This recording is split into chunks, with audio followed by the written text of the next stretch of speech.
మధ్య ముఖ్యమంత్రి గారు ఏదో అన్నారండి, మండదా అక్క, మండదా చెల్లి, మండదా అన్న,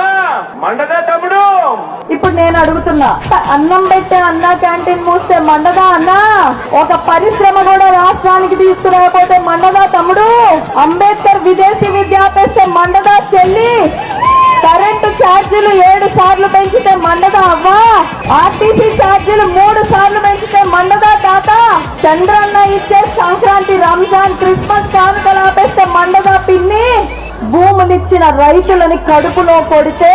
వాళ్ళకి కడుపు మండదా, అన్నపూర్ణగా వెలసిల్లిన ఆంధ్రప్రదేశ్ కి రాజధాని కూడా లేకుండా చేస్తే ఆంధ్రులకి మండదా,